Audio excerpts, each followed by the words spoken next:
अस्सलामुअलैकुम, welcome to my YouTube channel learning with C. आज का हमारा जो लेसन है वो लेसन नंबर 26 से स्टार्ट हो रहा है। आई होप कि आपको प्रीवियस लेक्चर भी समझ में आ गए होंगे। अगर आपने वो वीडियोस नहीं देखी हैं तो मैं 1 से 25 तक लेसन्स की वीडियोस बना चुकी हूँ, आप वो भी जाके देख सकते हैं। वीडियो स्टार्ट करने से पहले मैं आप सबसे रिक्वेस्ट करती हूँ कि मेरे चैनल को सब्सक्राइब करें, लाइक करें, कमेंट करें एंड ऑल्सो शेयर करें। तो ये जो हमारा लेसन है वो हिस्ट्री ऑफ लैंग्वेज है, फ्रॉम 1650 टू 1800, पार्ट 1। सबसे पहला टॉपिक है इम्पैक्ट ऑफ 17th सेंचुरी। अब इसमें हम लोगों ने बात करनी है कि 17th सेंचुरी में क्या चीज़ें जो हैं वो हमें देखने को मिलती हैं, इसके इम्पैक्ट क्या थे। ठीक है, 17th सेंचुरी में इंग्लिश लैंग्वेज पर गहरा असर पड़ा। हर चीज़ जो थी इंग्लिश लैंग्वेज की वो चेंज हो गई थी। उसकी ग्रामर हमें देखने को मिलती है 17th सेंचुरी में। हमें स्पेलिंग जो हैं वो डिफरेंट तरीके से देखने को मिलते हैं। ठीक है, उसके बाद हमें सैमुअल जॉनसन जैसे स्कॉलर्स को भी इसमें देखने को मिलता है। सैमुअल जॉनसन का जो वर्क थे, जो भी उनके मतलब के राइटर वर्क्स थे, उनसे इन्फ्लुएंस होते थे लोग। ठीक है, उनको उनके वर्क अच्छे लगते थे लोगों को, और वो जो है वो इन्फ्लुएंस होके अपनी राइटिंग में जैसे न्यूली आते हैं मार्केट में राइटर्स, उनको वो कॉपी करते थे इन्फ्लुएंस होके उनकी राइटिंग से, फिर अपनी राइटिंग में उस चीज़ को, उस स्टाइल को, उस ग्रामर को, स्पेलिंग को यूज़ करते थे अपनी राइटिंग में। तो सैमुअल जॉनसन से लोग जो थे 17th सेंचुरी में बहुत ज़्यादा इन्फ्लुएंस हो गए, और मैंने आपको बताया कि इंग्लिश लैंग्वेज पर गहरा असर पड़ा। उसकी ग्रामर हमें देखने को मिली, हमें स्पेलिंग देखने को मिले। और एक और बात कि 17th सेंचुरी में किंग जेम्स की बाइबल पब्लिश हुई थी। ठीक है, that is played a crucial role in shaping English prose. अब जो है इसमें हमें और भी लिटरेरी वर्क्स देखने को मिलते हैं, जैसे एक सैमुअल जॉनसन का लिटरेरी वर्क है जिस तरह के। ठीक है, शेक्सपियर भी हमें देखने को मिलता है 17th सेंचुरी में, और जॉन मिल्टन की भी लिटरेरी वर्क्स हमें देखने को मिलते हैं इम्पैक्ट ऑफ 17th सेंचुरी में। तो ये सारी चीज़ें जो मैं आपके साथ शेयर की हैं वो आप लोग यहाँ पे 1 बाय 1 करके डिस्कस कर सकते हैं कि किस तरह से इंग्लिश लैंग्वेज का रोल था 17th सेंचुरी में। उसके बाद यहाँ पे the temper of 18th century. अब 18th सेंचुरी को एज ऑफ इनलाइटमेंट भी कहा जाता है। ठीक है, अब ये जो एज ऑफ इनलाइटमेंट थी, 18th सेंचुरी थी, इसने इंग्लिश लैंग्वेज को बहुत ज़्यादा मुतासर किया। ठीक है, rationalism, scientific progress and philosophical ideas को क्लियर करके एक क्लियर एक्सप्रेशन के तौर पे हमें शो करवाया। हर चीज़ को हाईलाइट करके क्लियरली जो है ना कोहेरेंट करके हमें चीज़ों को शो करवाया, एक्सप्रेशन को शो करवाया। And shift towards more precise language, और एक ब्रीफली प्रिसाइज लैंग्वेज को इस्तेमाल करना हमें बताया और दिखाया कि किस तरह से प्रिसाइज लैंग्वेज को यूज़ किया जाता है। ठीक है, इसमें सैमुअल जॉनसन की डिक्शनरी ने बहुत ज़्यादा इंपॉर्टेंट रोल प्ले किया 18th सेंचुरी में। उसके वर्ड्स जो थे इस तरह का रोल प्ले किया कि उसकी जो डिक्शनरी में वर्ड्स थे वो प्रॉपरली कन्वे होते थे। हमें जो है वर्ड्स का कोई भी डिफ़िकल्ट वर्ड होता था उसका मीनिंग हमें इजीली वहाँ से मिल जाता था। ठीक है, हमें जो है ना वो इतना ढूंढना नहीं पड़ता था, हमें प्रॉपर वे में बात जो है वो समझ में आ जाती थी। उसके बाद इस 18th सेंचुरी में जो है प्रोज़ को बहुत ज़्यादा जो है वो तरक्की मिली। ठीक है, एसेज में एंड नॉवेल्स में। तो यहाँ पे जो है ना वो इसका कंक्लूजन ये है कि 18th सेंचुरी में जो हम लोगों ने बात करनी है, सबसे पहले वो एज ऑफ इनलाइटमेंट कहा जाता है 18th सेंचुरी को। और सेकंड पे सैमुअल जॉनसन की डिक्शनरी की वजह से, सैमुअल जॉनसन की डिक्शनरी ने बहुत ज़्यादा इंपॉर्टेंट रोल प्ले किया था 18th सेंचुरी में। ठीक है, क्योंकि उसकी डिक्शनरी जो थी वो इतनी ज़्यादा अच्छी थी, इतनी ज़्यादा क्लियर और ब्रीफ थी, प्रिसाइज लैंग्वेज उसमें यूज़ की गई थी कि हर डिफ़िकल्ट वर्ड हमें इजीली उसमें जो था ना वो मिल जाता था। तो इसमें 18th सेंचुरी में सैमुअल जॉनसन की डिक्शनरी के ऊपर भी बात की गई है कि किस तरह से उसने इसमें लैंग्वेज को यूज़ किया था, और इंग्लिश लैंग्वेज जो थी वो किस तरह से हमें अच्छी लगने लगी थी उसमें।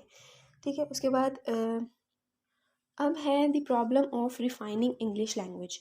इन this topic the following points are discussed. अब कौन यहाँ पे जो है ना वो फॉलोइंग पॉइंट्स आपके साथ डिस्कस कर रहे हैं वो लोग, कि सबसे पहले है uncertainty was not only the fault. अब अनसर्टेनिटी ही सिर्फ फॉल्ट नहीं था, another fault was a lack of standard, बल्कि लैक ऑफ अ स्टैंडर्ड भी एक फॉल्ट था, प्रॉब्लम थी इंग्लिश लैंग्वेज की।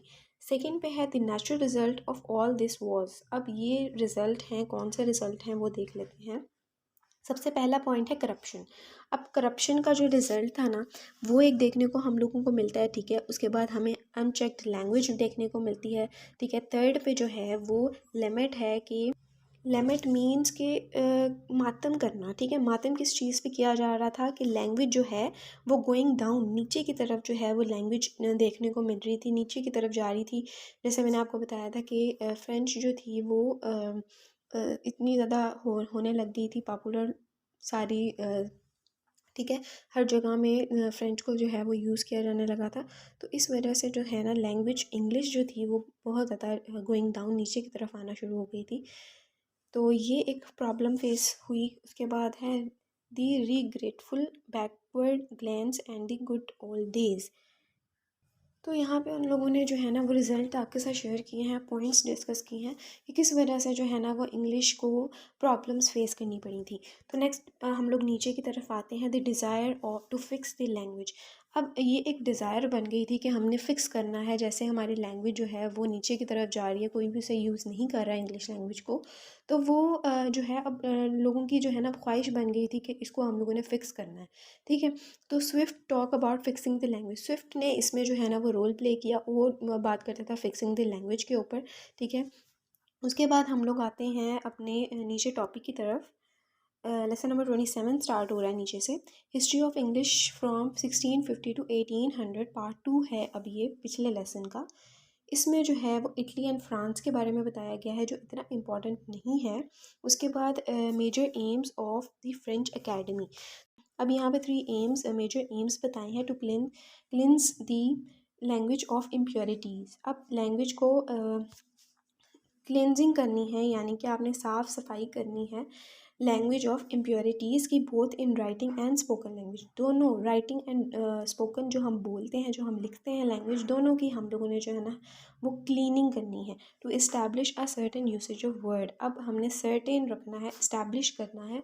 एक वर्ड जो हम यूज़ करते हैं उसको हमने जो है ना वो ये कह लें कि हमने सर्टेन उसको रखना है, ठीक है। To compile a dictionary, grammar, rhetoric and treatise on the art of poetry. तो कंपाइल करना डिक्शनरी को, ग्रामर को, जो वर्ड्स होते हैं ना, इन शॉर्ट ये कि जो वर्ड्स होते हैं, जो हम लोग कहते हैं कि फ्रेंच के वर्ड्स कुछ यूज़ कर रहे थे, कुछ इंग्लिश के वर्ड्स यूज़ कर रहे थे, उसको जो है हम लोगों ने एक कंपाइल कर लेना, उसको सर्टेन कर लेना कि इसके अलावा अब कोई चेंजमेंट नहीं होगी। ये बिल्कुल जो है ना जो अब हम लोगों ने लिख लिया है ना डिक्शनरी में, उसकी कोई भी चेंजमेंट नहीं होगी, वो सर्टेन रहेगा, ठीक है। वो वर्ड्स जो हमने चूज़ कर लिए थे, जो सर्टेन कर लिए थे, जो वर्ड्स हमने यूज़ करने हैं, उसको अब हमने कंपाइल करना है, एक डिक्शनरी बनानी है, एक ग्रामर के तौर पे जो है ना सारे वर्ड्स को एक जगह में इकट्ठा कर लेना है, कंपाइल कर लेना है। अब नेक्स्ट है एन इंग्लिश एकेडमी। अब इंग्लिश का कोई भी सेंट्रलाइज्ड लैंग्वेज एकेडमी नहीं थी, ठीक है। यानी कि इंग्लिश जैसे फ्रेंच की जैसे फ्रेंच की एकेडमी फ्रेंचाइज है, इसी तरह से इंग्लिश की कोई भी सेंट्रलाइज्ड लैंग्वेज नहीं थी उस टाइम में। तो 17th सेंचुरी में सब ने बैठ के जो है ना अब इस पर प्रॉपर, सब स्कॉलर्स ने, सब राइटर्स ने इस पर बैठ के डिस्कशन की प्रॉपर वे में, ठीक है, कि एक इंग्लिश एकेडमी की भी जो है ना वो सेंट्रलाइज्ड लैंग्वेज होनी चाहिए, जिस तरह से फ्रेंच में है।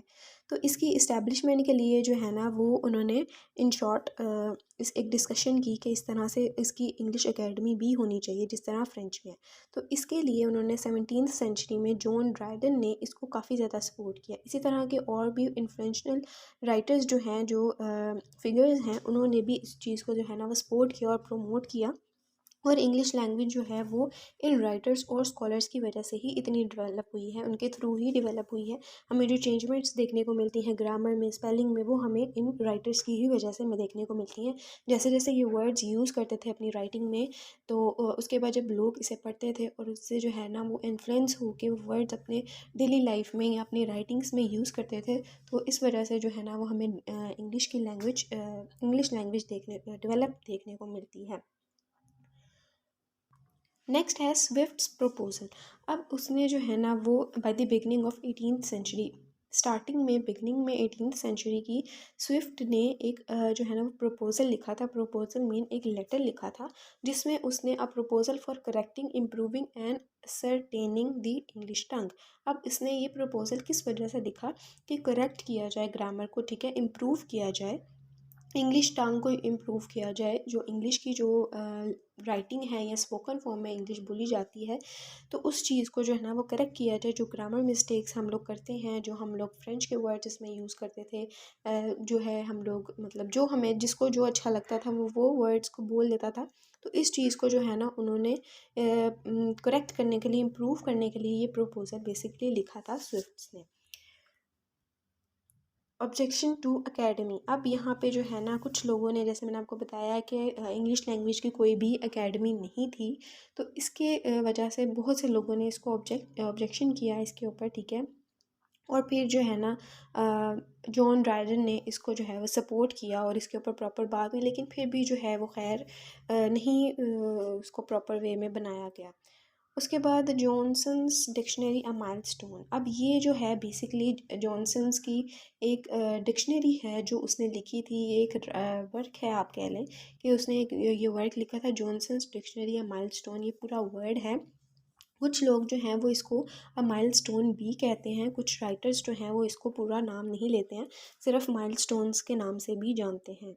बहुत से राइटर्स जो थे वो इसकी कॉम्प्रिहेंसिव कवरेज की वजह से इसकी तारीफ़ करते थे। इसमें जो वर्ड्स, इसमें जो सेंटेंसेस यूज़ किए गए थे वो इतने कॉम्प्रिहेंसिव थे, ठीक है, कि उसको जो है ना वो उसकी वजह से उसकी तारीफ़ करते थे।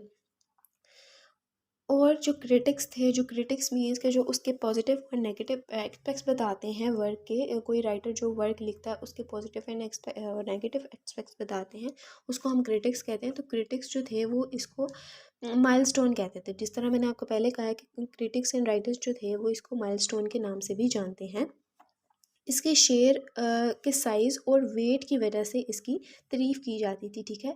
उसको इसलिए भी वो माइलस्टोन कहते थे क्योंकि इसके शेर और इसकी जो है ना वो शेर के साइज़ और वेट की वजह से इसको माइलस्टोन कहा जाता था, ठीक है। उसके बाद dictionary played a crucial role in English, ठीक है। अब डिक्शनरी जो थी वो एक इम्पॉर्टेंट रोल प्ले कर रही थी इंग्लिश लैंग्वेज के लिए, और ये लैंग्वेज की डेवलपमेंट में असरअंदाज होता है।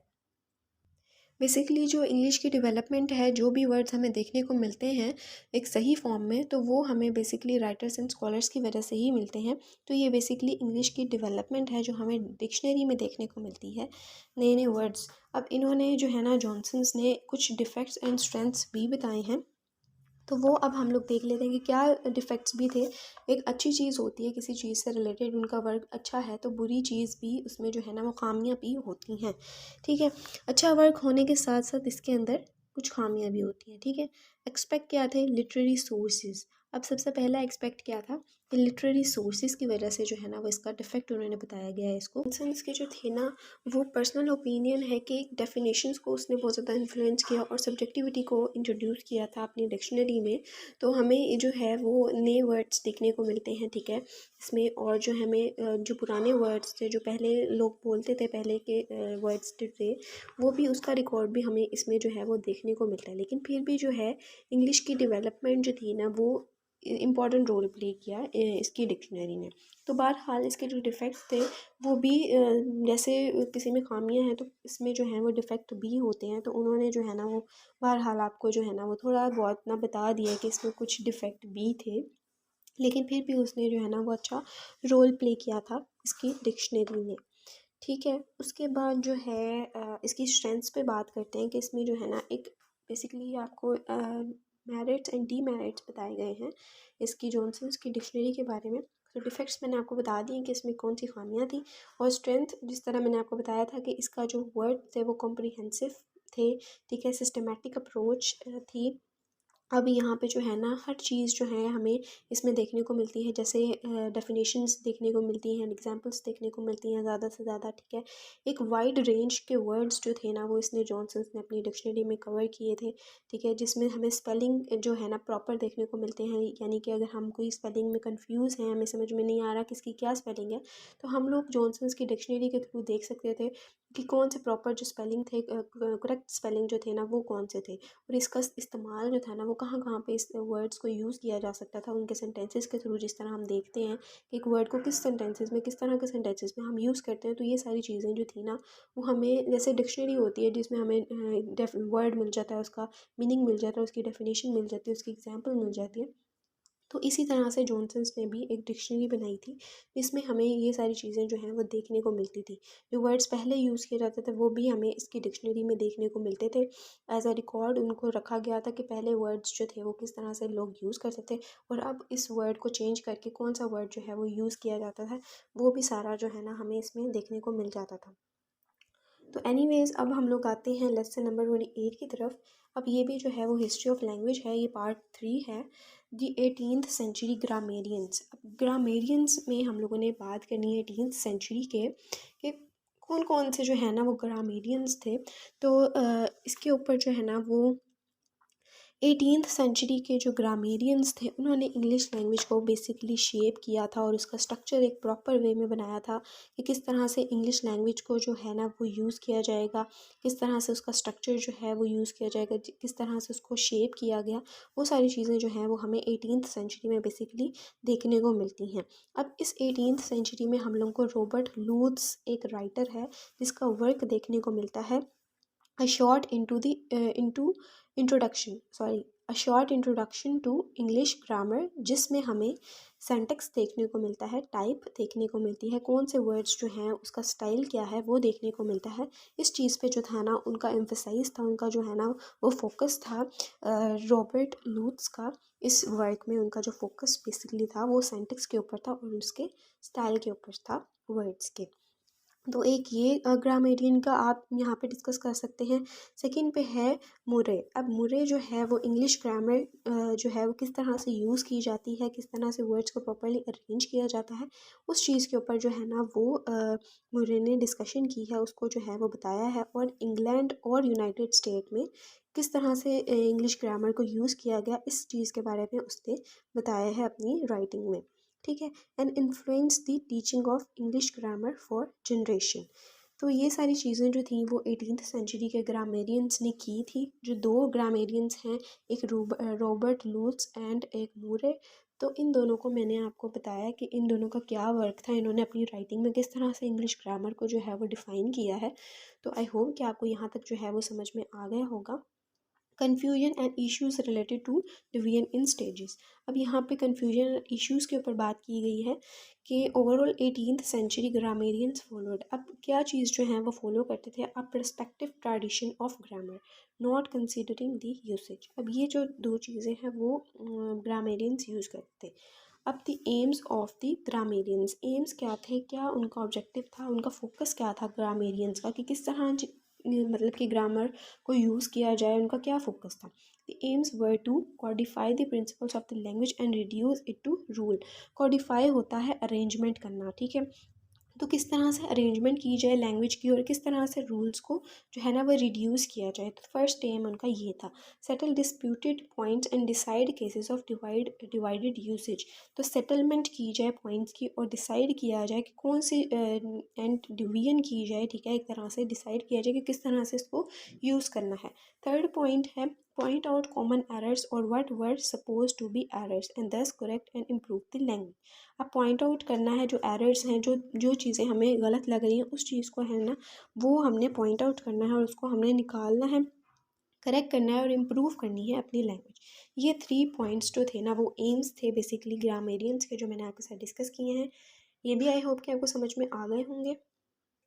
The beginnings of perspective grammar है नेक्स्ट टॉपिक हमारा।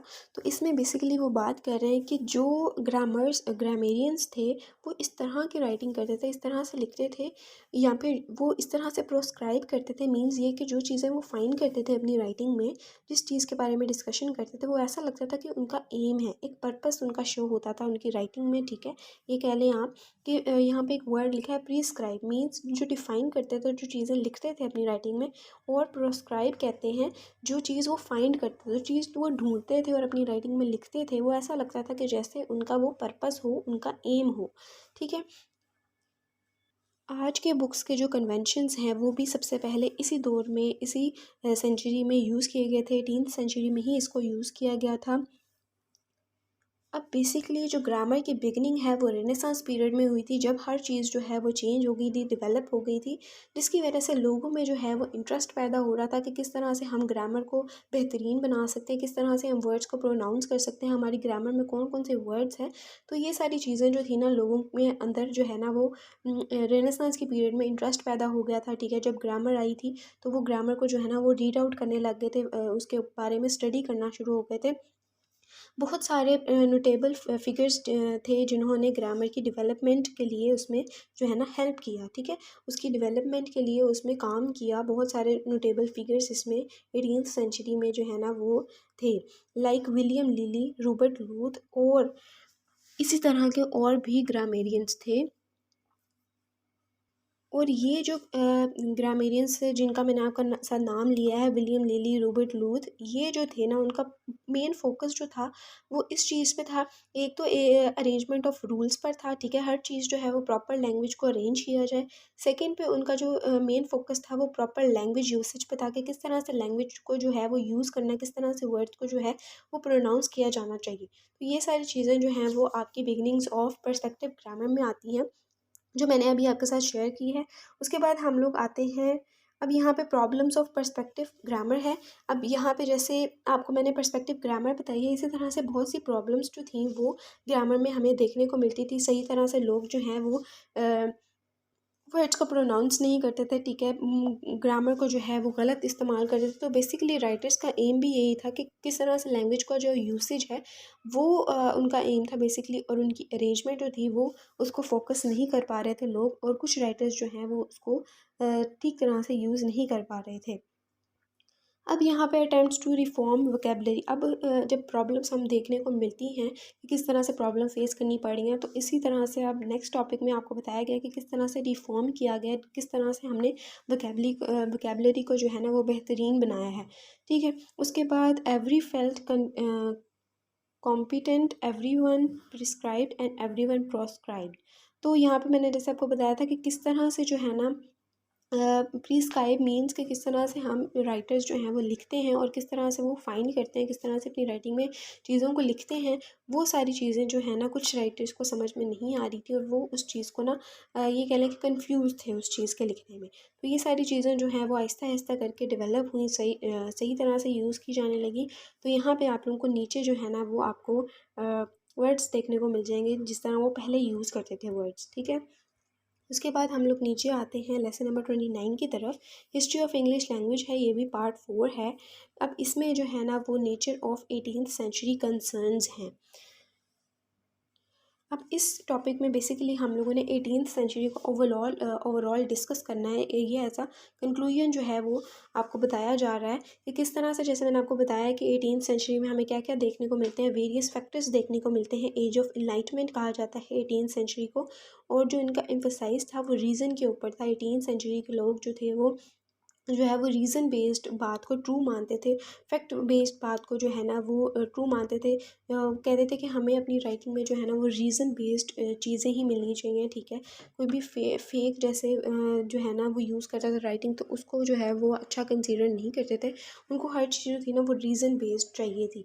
लाइक लैंग्वेज में हर चीज़ प्योर होनी चाहिए। ठीक है, लैंग्वेज में क्लैरिटी होनी चाहिए, जो वर्ड्स आप सेंटेंसेस यूज़ करें उसमें क्लैरिटी होनी चाहिए, जो राइटिंग स्टाइल आप यूज़ करें उसमें क्लैरिटी होनी चाहिए, वो प्योर होना चाहिए। ठीक है, उसके बाद हम लोग को 18th सेंचुरी में जॉनसन्स की डिक्शनरी देखने को मिलती है, जिससे हमें जिसने बहुत ज़्यादा इंपॉर्टेंट रोल प्ले किया, हमें जो है वो डेवलप किया। हर चीज़ जो है वो हमें डेफिनेशंस देखने को मिली, एग्जांपल्स देखने को मिली, बहुत कुछ इसमें जो है वो हमें देखने को मिलता है। ठीक है, जिसकी वजह से हमारा माइंड जो है वो गलत और सही में फ़र्क कर सकता है इसकी डिक्शनरी को देख के। ठीक है, उसके बाद हमें सोशल चेंजेस देखने को मिलते हैं 18th सेंचुरी में। अब सोशल चेंजेस क्या थे? राइज ऑफ मिडिल क्लास का जो सोशल चेंज है वो हमें सबसे बड़ा चेंज जो है वो हमें देखने को मिलता है 18th सेंचुरी में। ठीक है, उसके बाद हम लोग आते हैं नीचे की तरफ। अब यहाँ पे बोरोइंग आपको यहाँ पे बताया गया कि किस तरह से जो है ना बोरो किए थे, कौन से वर्ड्स जो थे वो यहाँ पे बोरो किए गए हैं, तो यहाँ पे आपने वो पढ़ लेना है। उसके बाद टॉपिक नीचे आते हैं नेक्स्ट टॉपिक की तरफ, प्रोग्रेसिव वर्ड फॉर्म। अब ये हम लोग देखते हैं इसमें क्या बात कर रहे हैं वो लोग। अब प्रोग्रेसिव वर्ड फॉर्म जो है वो basically progressive verb form indicate क्या चीज़ करती है, जो चीज़ चल रही है और कंटिन्यूस एक्शन को जो है ना, जो चीज़ जारी है, जो कॉन्टीन्यूसली हो रही है, जो एक्शन परफॉर्म हो रहा है, उसको जो है ना वो इंडिकेट करती है। जो चीज़ आहिस्ता आहिस्ता हम लोग को देखने को मिलती है हिस्ट्री ऑफ इंग्लिश लैंग्वेज में, उसको भी जो है ना ये प्रोग्रेसिव वर्ब फॉर्म इंडिकेट कर रहा है यहाँ पे, ठीक है, बेसिकली। और उसके बाद जो है ना हमें प्रॉपर वर्ड्स, हेल्पिंग वर्ड्स जो हैं वो वर्ड्स में देखने को मिलते हैं सेंटेंसेस में।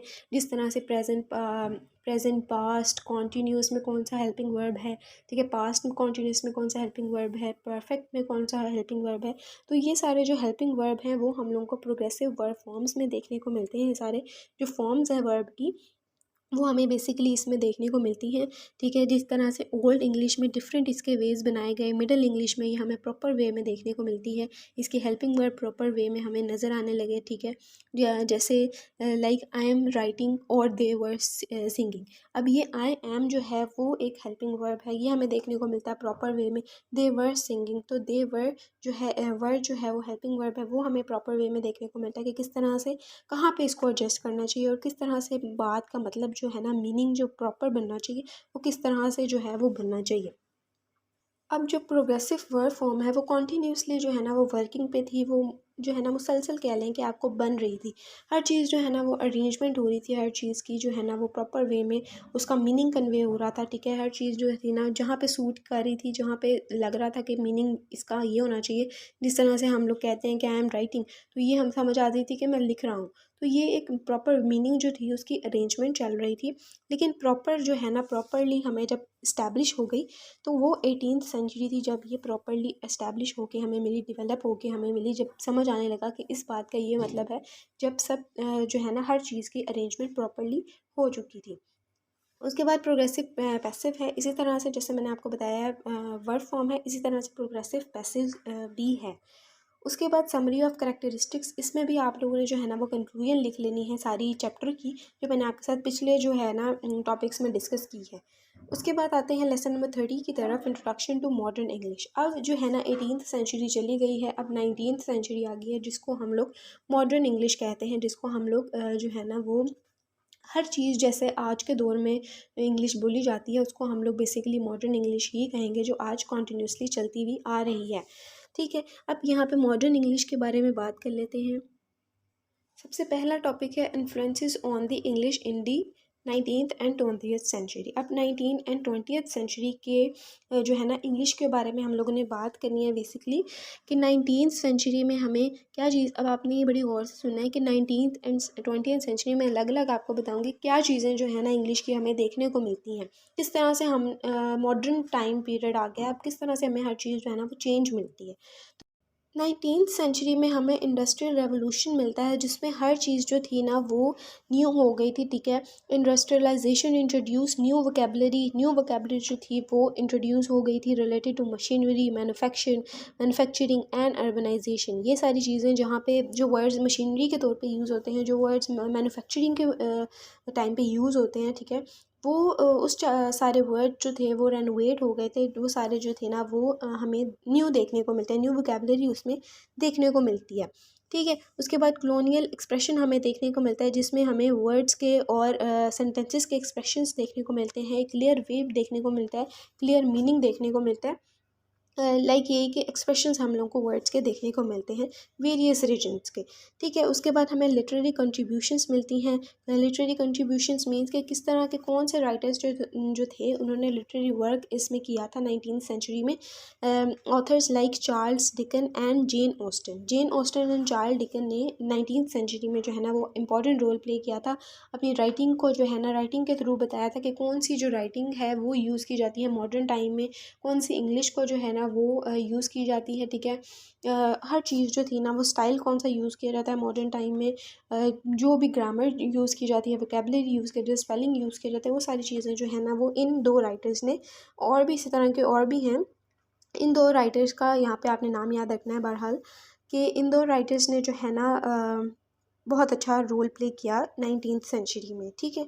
उसके बाद 20th सेंचुरी में वर्ल्ड वार हमें देखने को मिलती है, जिसमें हमें मिलिट्री एंड टेक्नोलॉजी डेवलपमेंट हुई, ठीक है, during war of influence influence होती है बहुत सारी इंग्लिश लैंग्वेज जो है वो इन्फ्लुएंस हुई और इंट्रोड्यूसिंग टर्म, और बहुत सारे जो है ना वो इंट्रोड्यूस होती हैं टर्म्स इसमें 20th सेंचुरी में, और वर्ल्ड वार हमें देखने को मिलती है। ठीक है, मीडिया एंड टेक्नोलॉजी देखने को मिलती है, किस तरह से जो है ना मीडिया, जैसे इंटरनेट जो है वो किस तरह से राइज हो रहा था, हर बंदा जो था ना वो मीडिया की तरफ उसका इंटरेस्ट हो रहा था। ठीक है, इंटरनेट की तरफ उसका जो है ना वो इम्पोर्टेंट रोल प्ले कर रहा था 20th सेंचुरी में।